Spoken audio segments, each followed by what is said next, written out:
अभियान की 5वीं वर्षगांठ के अवसर पर राजधानी भोपाल के रवींद्र भवन में राज्य स्तरीय बृहद नशा मुक्ति शपथ समारोह और विवेकानंद नशा मुक्ति पुरस्कार वितरण समारोह का आयोजन किया गया। कार्यक्रम में 56.52 लाख से अधिक हितग्राहियों को 339 करोड़ की सामाजिक सुरक्षा पेंशन का अंतरण किया। कार्यक्रम को संबोधित करते हुए मुख्यमंत्री डॉक्टर मोहन यादव ने कहा कि भोपाल पीएम मोदी ने 5 साल पहले नशे के खिलाफ अभियान शुरू किया है। नशा नाश की जड़ है। 19 धार्मिक नगरों से शराब की दुकानों को हटाया गया है। पंक्चर को जोड़ने के लिए इस्तेमाल होने वाली सुलोचन के साथ तरह तरह के नशे किए जाते हैं। अब मिलकर समाज से इस बीमारी को दूर करेंगे। हम शपथ लेते हैं कि नशा मुक्त समाज बनाएंगे।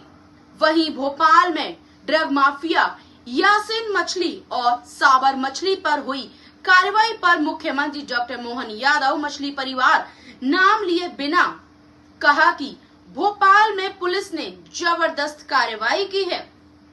हर जगह पुलिस खड़ी दिखी है। कोई कितना भी बड़ा हो, कितना भी अप्रोच वाला हो, कोई कितना बड़ा कारोबारी हो, किसी को छोड़ा नहीं जाएगा। कार्यक्रम में सीएम मोहन यादव ने सभी को नशा मुक्ति को लेकर शपथ भी दिलाई।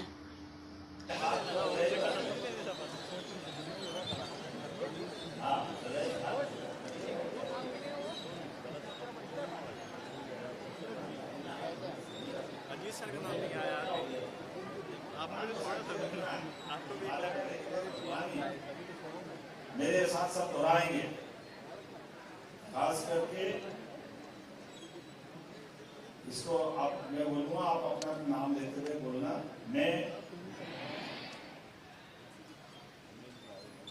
युवा किसी राष्ट्र की ऊर्जा होते हैं। युवा की शक्ति समाज और देश के विकास में बहुत महत्वपूर्ण होती है। ऐसे समय में हमें नशे के खिलाफ सभी प्रकार के सार्थक अभियान चलाने की जरूरत है। देश यशस्वी प्रधानमंत्री के नेतृत्व में नशा मुक्त भारत अभियान के प्रतिज्ञा करता है, जो इसके खिलाफ न केवल समाज, परिवार, मित्र, बल्कि स्वयं को भी नशा मुक्त रखने का संकल्प करता है। मैं प्रतिज्ञा करता हूं कि अपने देश को नशा मुक्त बनाने के लिए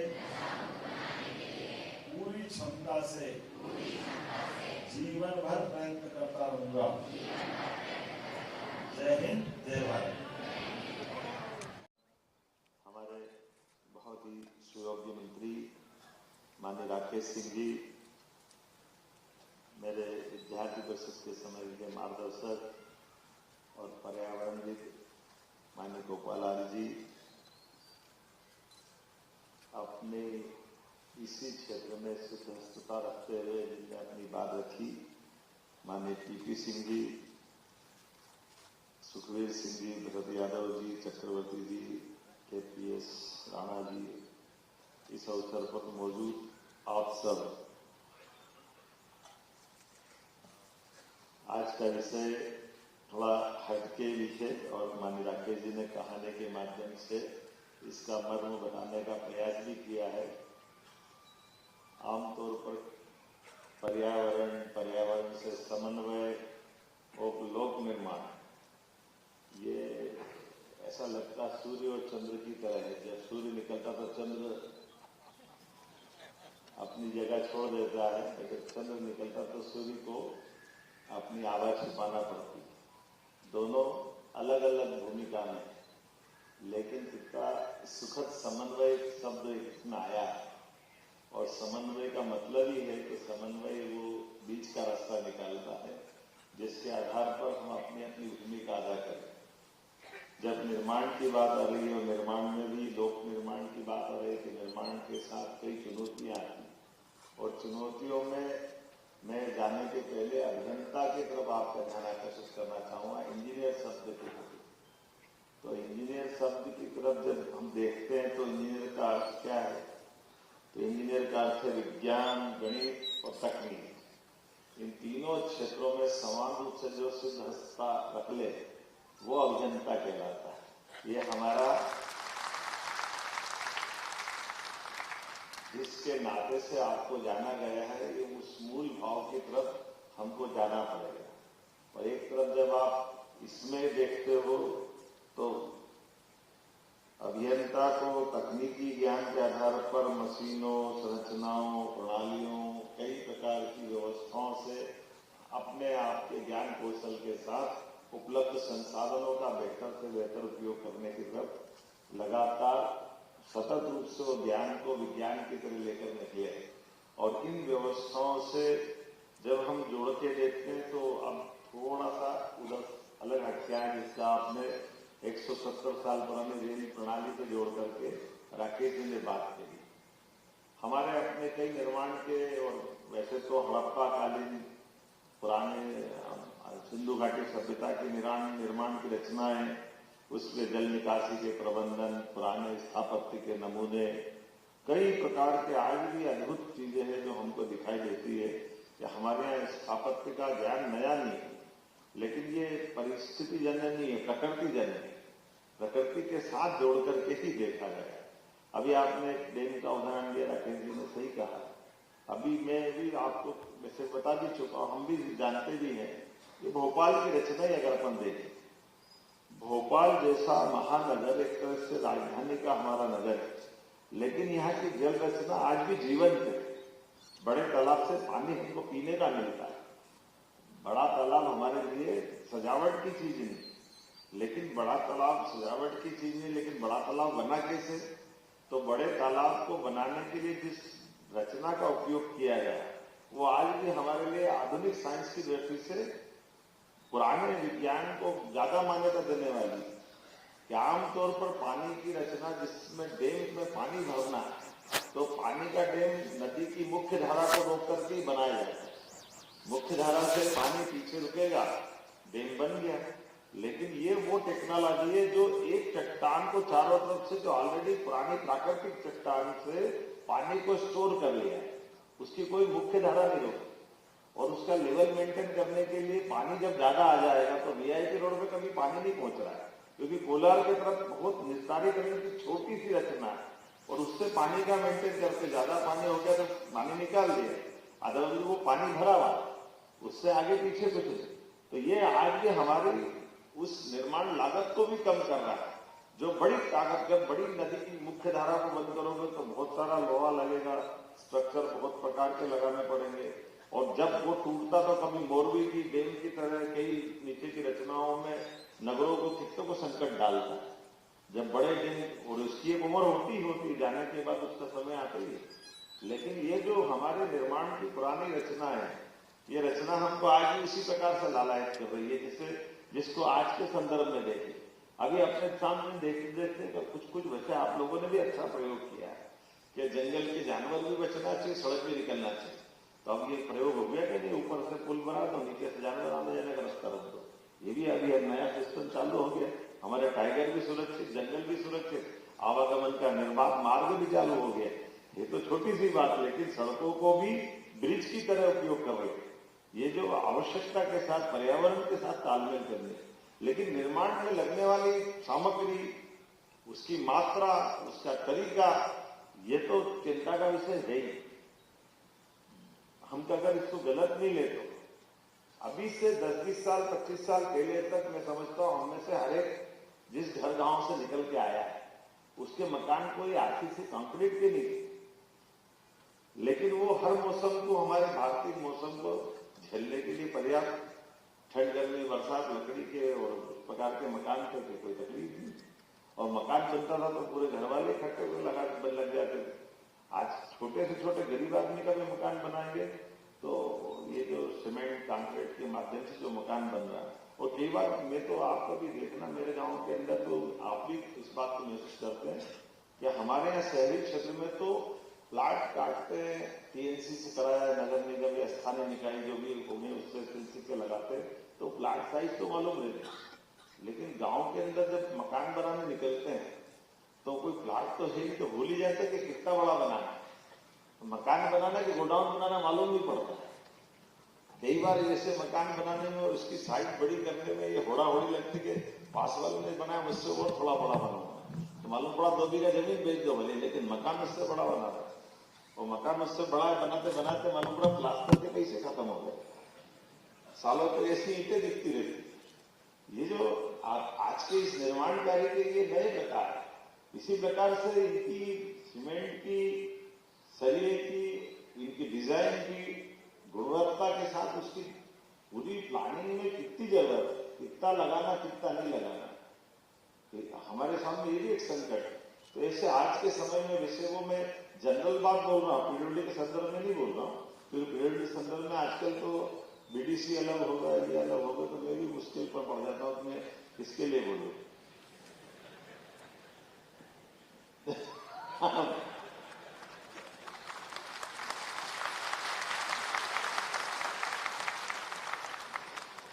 सरकार की मर्यादा भी होती है और मुख्यमंत्री की ज्यादा ही होती है, लेकिन समझदार को इशारा काफी रहता है। मैं जो बोलना चाह रहा हूं आप समझ रहे होंगे। ऐसे में हमने ये पवित्र भाव के साथ पर्यावरण और समन्वय निर्माण लोक निर्माण विभाग के माध्यम से मैं मंत्री जी को बधाई देता हूं, पूरे विभाग को बधाई देता हूं। वाकई आपका बहुत सुंदर एक तरह से मन का संकल्प हुआ और इस दृष्टि से हमारा ये बड़ा निर्णय है। पूरे देश की कई सारी राज्य सरकारें, कई सारे निर्माण के फील्ड डिपार्टमेंट अपना अपना काम कर रहे होंगे, लेकिन इस प्रकार के संकल्प से चलने से हमारी मन की शुचिता भी दिखाई देती है, हमारी ध्येय निष्ठा भी दिखाई देती है और हमारे अंदर के अंतर्मन की इस भावना भी दिखाई देती है कि सरकार का पैसा तो है, लेकिन सरकार के पैसे के साथ साथ हमारे अंदर आत्मा बैठी है जो इस अच्छे बुरे का फैसला करती है और आत्मा को परमात्मा से जवाब देना है कि वो परमात्मा लेकर जब जाएंगे तो हमने किया क्या है, इसके जवाबदार हम ही हैं। मैं समझता हूँ इस भाव को भी हमको अंदर से महसूस करने की जरूरत है कि हमारे द्वारा किया गया कोई भी काम हमको भी तो अच्छा लगना चाहिए। जिसने दिया लिया वो बात की बात है, हम भी उसके लिए बराबरी के जवाबदार है। ऐसे में सरकार का बेहतर से बेहतर वो निर्माण की दृष्टि से, लागत की दृष्टि से, उपयोगिता की दृष्टि से और पर्यावरण की दृष्टि से सभी प्रकार से श्रेष्ठ से श्रेष्ठ हो जाए। और विटामिन की आपने बात कही वो सही बात है कि वो हमारा मूल रूप से तो पेट्रोलियम का वो रॉ मटेरियल ही है जो वेस्ट की तरह था, काम में आता था। मैं अपने उज्जैन की दृष्टि से देखता हूँ कि नदी के किनारे और खासकर जहाँ काली मिट्टी होती है, हमें से कई यहाँ इंजीनियर भी बैठे होंगे, हमारी सड़क डामर की बनती है और बनते बनते वो एक पे एक लगाते लगाते किधर लगाते जाते 2-3-4 महीने बाद वो मिट्टी के अंदर की ताकत ही नहीं इसको झेलेगी या बारिश के मौसम में कैसे चलेगी। तो यही चुनौती रहती थी कि वो चलेगी कितने दिन तक। 2-3 सड़कें तो ऐसी सिंहत से 2 सिंहत तक वो हमेशा बनती टूटती रहती थी, लेकिन थोड़ी समझदारी हुई कि हमने सीमेंट कॉन्क्रीट से बना दी प्रॉपर, तो 2 सिंहत तो वो कुछ नहीं बिगड़ा। पैसा तो लगा, लेकिन वहां होना क्या चाहिए, कैसे काम करना चाहिए, केवल थोड़ा सा। तो जहां जहां की हमारी मिट्टी की अपनी प्रकृति, उस मिट्टी की प्रकृति में जहां जैसी आवश्यकता क्या वो निर्माण हम कराएं, उसके तरह से हम प्रोत्साहित करें। अब ये अलग बात है वो एस्टिमेट थोड़ा सा फर्क पड़ता है, लेकिन मत बनाओ लंबा थोड़ा छोटा बनाना, उसमें क्या फर्क पड़ता है। लेकिन अपना रुपया 1.25 रुपये में तो चलना चाहिए, इसमें क्या फर्क पड़ता है। कई बार हमारी जो निर्माण की कई प्रकार से बोलने के लिए तो बहुत सारी बात है, लेकिन क्योंकि मैं तो आज आपको सुनने भी आया था, लेकिन सहयोग से मैंने माननीय गोपाल जी हर्षा से अनुमति ले ली है। आज हमारे पंडित दीनदयाल उपाध्याय जी ने एकात्म मानव दर्शन के विषय के 60 वर्ष पूरे हो रहे, जब उनने पहली बार ग्वालियर में विचार रखा था और उस विचार के माध्यम से हमारी ये जो अपनी मूल भावना यदि एकात्म मानव दर्शन की है, आज भी जो हम बात कर रहे हैं इसको इसी प्रकार से भी समझ सकते हैं जैसे हम अपने ये जो पिंड है, इसको पिंड को भी यत पिंड तत् ब्रह्मांड कहा जाता है। जो हमारा पिंड है वही ब्रह्मांड, और ब्रह्मांड और पिंड में हमारी कई सारी समानता है, और उन समानताओं के आधार पर हमारी संवेदनशीलता भी, समन्वयवादी भाव भी, और हमारी इस शरीर की उपयोगिता और इस शरीर की उपयोगिता, शरीर की समय की सीमा भी न कोई बढ़ा सकता है न घटा सकता है। हर एक के शरीर के एक एक सांस के साथ महाकाल आपकी आत्मा में विद्यमान है, जो अपने हर जीवन की आने जाने वाली सांस से आपको जीवन देता जा रहा।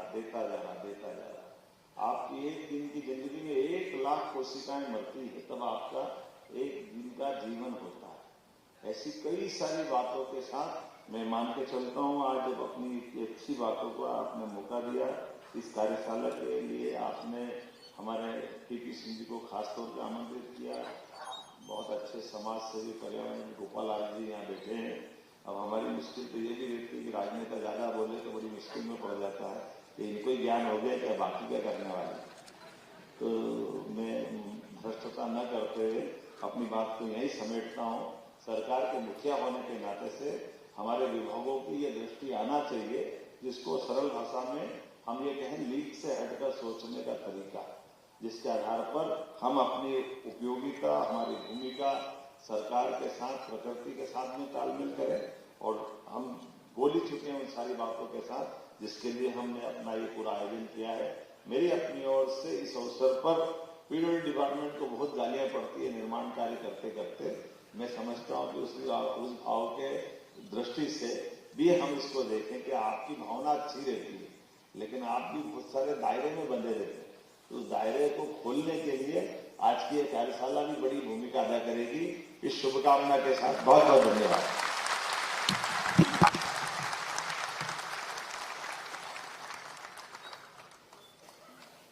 बहुत धन्यवाद माननीय मुख्यमंत्री जी।